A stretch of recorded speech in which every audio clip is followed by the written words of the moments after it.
শোনো, আজ তোমাকে বলি আমি কেন বাংলা ব্যান্ডের প্রতি আসক্ত। যে একবার এই গানের কথাগুলো বুঝতে পেরেছে সে আর কখনো ছেড়ে থাকতে পারেনি।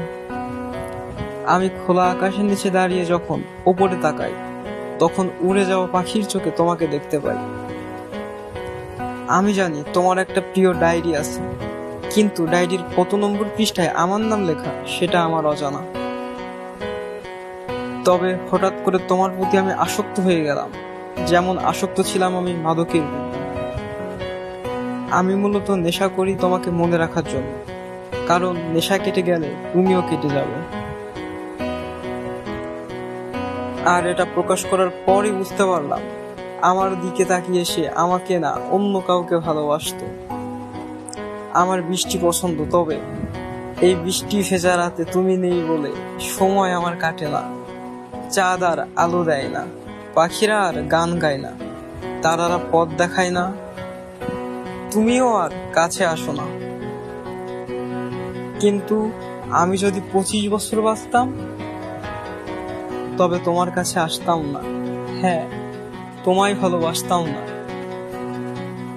তুমি চলে যাবা যাও, তবে মনে রেখো তুমি ছিলে আমার ভিনদেশী তারা। তাই আমার কথা একটু শোনো। তোমার কিসে এত তারা, রাস্তা পার হবে সাবধানে। তুমি আমাকে ছেড়েও দাওনি, আবার ধরেও রাখোনি। আমার বিরুদ্ধে করা তোমার প্রতিটা কাজ আমার মস্তিষ্কের বিভ্রান্তিতে ফেলেছে। দোটানায় পড়ে বলতে বাধ্য হলাম সে আমারে আমার হতে দেয় না। এক সময় রক্তক্ষয়ী মস্তিষ্ক কুমন্ত্রণা দিল, ও আমায় ভালোবাসেনি। মানুষ তার কষ্ট যখন প্রকাশ করতে পারে না তখন তার চেহারাই প্রকাশ পায়।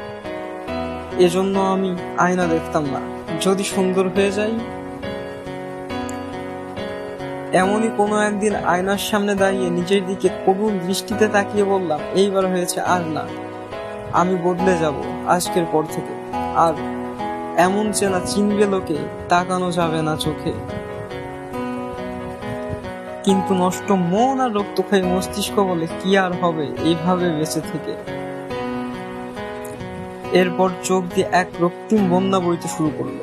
আমি চিৎকার করে বললাম, কি যে মায়া লাগে আমার নিজের জন্য। আহারে, তুমি তো দিব্যি ঠিকই আছো, শুধু আমি ভেবেছি কেমন আছো কোথায়। কোনো এক বেখেয়াল স্টেশনে বসে সিগারেটের ধোঁয়া ওড়াতে ওড়াতে আমার রাত শেষ হয়েছে। তোমার জানা নেই কত রাত আমি হলুদ ল্যাম্পপোস্টের নিচে শুকনো আকাশের তলে বসে পার করে দিয়েছি। এখনো আমার রাত কাটে তোমার কথা ভাবতে ভাবতে। আমি ভাবি, তুমিই তো ছিলে যে কিনা কান্না করতে করতে বলেছিলে আমি একান্তই তোমার, আমার ওপর আর অন্য কারোর অধিকার নেই। অথচ সামান্য বাতাসে তুমি নিজেই নিজের দিক বদল করে অন্য কারোর কাছে চলে গেলে, আর আমি অবুঝ শিশুর ন্যায় কান্না করতে থাকলাম। আর বলতে বাধ্য হলাম, কি জলে ভেজাও তুমি রাগগুলো চোখে, মেঘ ঠোঁটে করে আমায় ভোলা বেগ দিলে।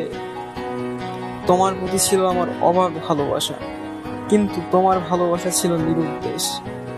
ময়লা জমেছে শেষ লাইনে, আর তুমি ভুলবশত ধুলাবালি মুছতে মুছতে আমারই মুছে দিলে।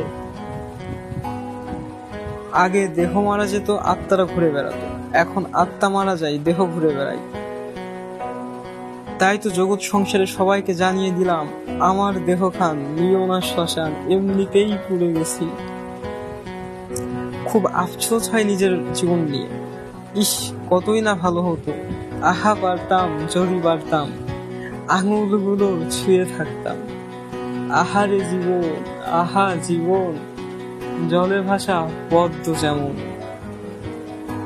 জীবন তো এমনিতে এক নষ্ট ইঞ্জিন দিয়ে গন্তব্যহীন পথের উদ্দেশ্যে চলছিল, আবার এর মধ্যে তোমার সঙ্গে প্রেম করিয়া হইলাম কত অপমান। তোমার কাছে জিজ্ঞাসা করলাম, তোমার কি নিজের চাইতে আমার উপর বেশি বিশ্বাস? তুমি যদি একটা বার হ্যাঁ বলতে, আমি তারাই রটিয়ে দিতাম তুমি আমার। ধূসর কোলাহলযুক্ত শহর জুড়ে বিষাক্ত ধোঁয়া, তুই কি আছিস পাশে? আমার সবটুকু প্রেম হারিয়ে গেছে এই শহরের ছাইয়ে। তারপর শান্ত মনে সবকিছু মেনে নিলাম, আর আমি আমার অস্তিত্ব বিলীন করে গ্রহণ করলাম, আর ভয়ঙ্কর চিৎকার দিয়ে বললাম, এসো প্রেম, ধ্বংস করো আমাকে, নিয়ে যাও প্রিয় মৃত্যুর কাছে।